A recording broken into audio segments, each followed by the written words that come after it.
Good morning everyone. हमने part 1 में discuss किया था चैप्टर 10 के कुछ बेसिक कॉन्सेप्ट्स। आज हम डिस्कस करेंगे एक्सरसाइज 10.1 के कुछ क्वेश्चंस जो आपको क्लेरिफाई करेंगे और ज़्यादा कि कैसे हम किसी क्वेश्चन को सॉल्व कर सकते हैं हमारे कॉन्सेप्ट्स को यूज़ करके।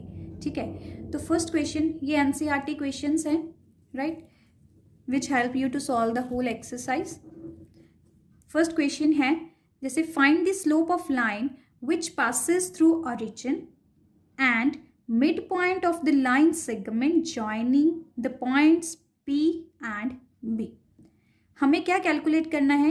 एक लाइन की स्लोप कैलकुलेट करनी है और उसके लिए क्या गिवन है कि वो लाइन जो है एक तो वो ओरिजिन से पास हो रही है, मतलब 0 पॉइंट उस पर लाई कर रहा है, एंड अदर क्या चीज़ है, mid point of line segment joining the points P and B। जिस लाइन की स्लोप फाइंड करनी है वो लाइन एक तो ओरिजिन से पास हो रही है, दूसरी इन पॉइंट्स को ज्वाइन करने वाली लाइन सेगमेंट जो है उसके मिड पॉइंट से पास हो रही है, वो लाइन जिसकी हमें स्लोप कैलकुलेट करनी है। चलो कैलकुलेट करते हैं। स्लोप कैलकुलेट करने के लिए सबसे पहले फॉर्मूला क्या था जो हमने पार्ट 1 में भी डिस्कस किया, m is equal to y2 minus y1 upon x2 minus x1। मतलब हमें स्लोप के लिए एक्चुअली चाहिए क्या, दो पॉइंट्स चाहिए, x1 y1 and x2 y2, right. तो दो पॉइंट्स आएंगे कहाँ से? जो फर्स्ट पॉइंट है वो बोल रहे हैं कि वो लाइन जो है वो ओरिजिन से पास हो रही है, मतलब फर्स्ट पॉइंट हुआ 0,0। अब जो सेकेंड पॉइंट है x2 y2 उसके लिए है वो है that mid point of the line joining P and B।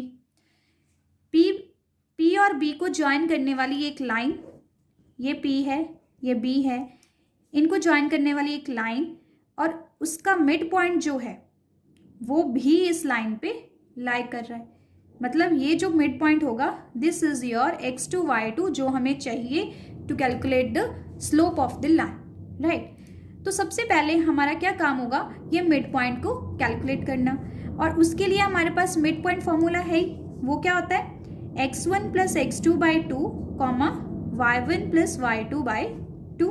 This is your mid point formula. इसको हम पॉइंट A दे देते हैं, A is equal to, right.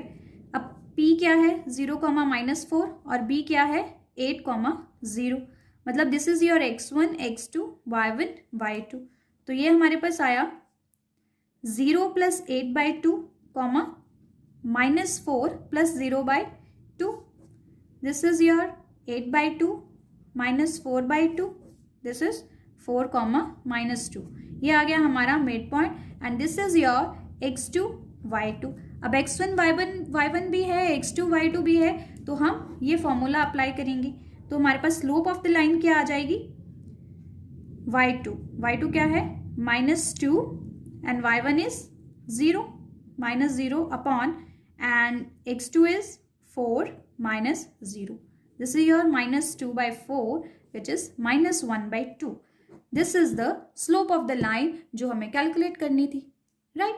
तो इसमें कुछ था ही नहीं। स्लोप कैलकुलेट करने के लिए हमारे पास क्या होना चाहिए, दो पॉइंट होने चाहिए, और फर्स्ट पॉइंट हमें गिवन था ओरिजिन और दूसरा पॉइंट जो था वो था mid point of this line जो इन पॉइंट्स को ज्वाइन करने वाली लाइन है। तो हमने सिर्फ मिड पॉइंट कैलकुलेट किया और हमारे पास दो पॉइंट आ गए एंड यूजिंग दिस फॉर्मूला हमारे पास स्लोप ऑफ द लाइन आ गई, राइट। तो ऐसे ही एक और क्वेश्चन है, that is the slope of a line is double of the slope of another line.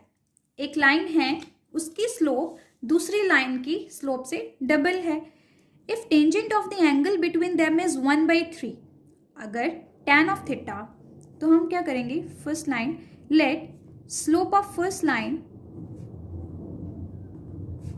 Be m, then slope of other line क्या हो जाएगी, वो उसके लिए हमारे पास क्या है, double of the slope of another line is equal to 2m। एक हमने स्लोप m ली तो दूसरी लाइन की स्लोप क्या हो गई 2m। अब और क्या गिवन है हमें, the tangent of the angle between them is 1/3, मतलब tangent of the angle between the lines is 1/3। तो tan of theta is equal to 1/3। एक लाइन है, उनमें जो एंगल है थीटा, उसका टेंजेंट क्या गिवन है, 1/3। एक लाइन की स्लोप m ले ली तो दूसरी लाइन की स्लोप 2m है। हमें क्या फाइंड करना है, this slopes of this lines. उसके लिए सिर्फ क्या चाहिए, इस m की वैल्यू, क्योंकि दूसरी जो है वो तो उसके डबल ही है, राइट। तो इसको कैलकुलेट करने के लिए हम क्या करेंगे, हमारे पास है एंगल बिटवीन द लाइंस, तो उसके लिए हमारे पास फॉर्मूला है tangent of theta is equal to modulus m2 minus m1 upon 1 plus m1 m2, right. ये हमने डिस्कस किया था। अब हम वैल्यू सब्स्टिट्यूट कर देंगे। tan of theta is 1/3, m2 is 2m minus m upon 1 plus 2m square, right. ये आ गया हमारे पास m upon 1 plus 2m square. अब हमें जब मॉड को हटाना है तो हमें पता है प्लस माइनस साइन आना है, इसका मतलब plus minus 1/3 is equal to m upon 1 plus 2m square. First हम कंसिडर करेंगे m upon 1 plus 2m square is equal to plus 1/3, and next वाला हम इसी के साथ ही सॉल्व कर देंगे, माइनस 1/3, ठीक है। तो इसको सॉल्व करते हैं। 3m is equal to 1 plus 2m square, 2m square minus 3m plus 1 is equal to 0। अब इसको सॉल्व करके हमारे पास आएगा m माइनस 1 और 2m minus 1 is equal to 0। This is m is equal to 1 and m is equal to 1/2, right. और यहाँ से हमारे पास क्या आया, 3m is equal to minus 1 minus 2m square, that is 2m square plus 3m plus 1 is equal to 0, m plus 1, 2m plus 1 is equal to 0, m is equal to minus 1, m is equal to minus 1/2। इस जब हमने positive sign consider किया तब भी हमारे पास m की 2 values आई और negative के साथ भी 2 वैल्यूज आई, तो स्लोप ऑफ अदर लाइन क्या हो जाएगी, स्लोप ऑफ अदर लाइन थी हमारे पास 2m, अगर m की वैल्यू 1 है तो स्लोप क्या हो जाएगी 2, और दूसरी अगर 1/2 है तो 1, तो ये आ गई स्लोप ऑफ अदर लाइन। ऐसे ही यहाँ पे स्लोप ऑफ अदर लाइन क्या हो जाएगी, m2 इज इक्वल टू, इसको हम m2 दे देते हैं, राइट। -1 जब स्लोप थी तो m2 की वैल्यू क्या हो जाएगी -2, और जब -1/2 है तो -1।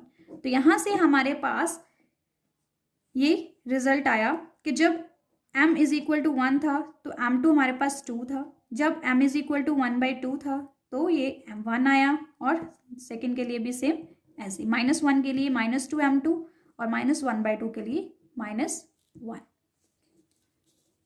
Right. So this completes your this question. ऐसे ही बाकी क्वेश्चंस है 10.1 के, वो भी बहुत इजी हैं, आप खुद ट्राई करना। अगर कोई प्रॉब्लम आती है you must ask in the comment box. Thank you so much.